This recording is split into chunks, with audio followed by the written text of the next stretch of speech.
ചേച്ചി എനിക്ക് ലക്ഷ്യമില്ല, അതിന് ഞാൻ പോവാ.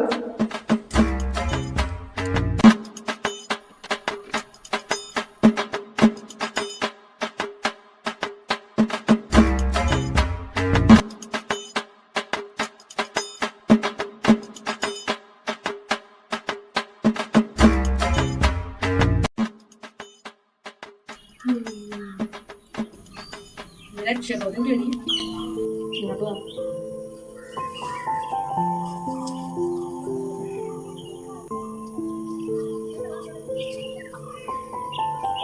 ഒരു വീട്ടിൽ ഒരു മുത്തശ്ശനും ഒരു കൊച്ചുമോനും അവരൊരു പാവപ്പെട്ട വീട്ടിലാണ് ജീവിച്ചിരുന്നത്. അപ്പം മുത്തശ്ശനും കൊച്ചുമോന് ഒരു വീട് പണിയാനാണ് ആഗ്രഹം. അങ്ങനെ ഇരിക്കുമ്പോൾ വീട് പണിയാൻ വേണ്ടി അവൻ നോക്കാം. അപ്പോൾ അവന് മുത്തശ്ശൻ പറഞ്ഞു, നീ വീട് പണിതൊക്കെ കൊള്ളാം, പക്ഷേ നീ വീട് പണിയുമ്പോൾ എൻ്റെ ഒരു പഴയ പായ അത് കൊണ്ടുപോകും, എവിടെ പോയാലും നീ ആ പായ കൊണ്ടുപോകും. അപ്പം ഇവന് ആ പായ കാണുമ്പോൾ അത്ര ഇഷ്ടപ്പെടുന്നു. ഇവനെന്ത് ചെയ്യും? പായ എന്തായാലും മുത്തശ്ശൻ പറഞ്ഞാൽ ശരി എന്ന് പറഞ്ഞിട്ട് ഇവൻ ആ പായ കൊണ്ടുപോയി അവൻ്റെ അരക്കി തൊട്ടൽ, അങ്ങനെ കല്ല് വെട്ടാൻ പോവുക, പിന്നെ മണ്ണെടുക്കാൻ പോവുക, അങ്ങനെ കാര്യമാണ്. അങ്ങനെ അവസാനം അവനൊരു വീട് പണിയും.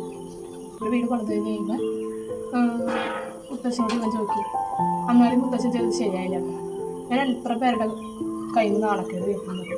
ഈ പഴയ പായ ഞാൻ എവിടെ പോയാലും കൊണ്ടുപോകണം എന്നുള്ള നിർബന്ധം കാരണം കൊണ്ട് എല്ലാവരുടെ കയ്യിൽ തെറ്റി നാണക്കേട് കേട്ടു.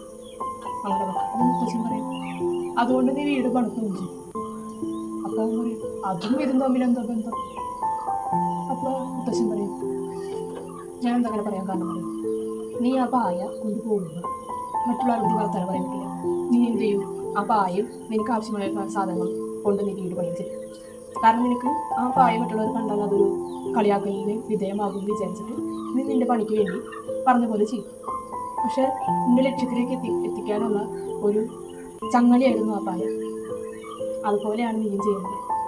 ആ പായ കാരണം കൊണ്ട് അവൻ അവൻ്റെ ലക്ഷ്യത്തിലെത്തി. അപ്പം നീ എന്ത് ചെയ്യണം? ഞാൻ ഇപ്പോൾ വരാട്ടാ.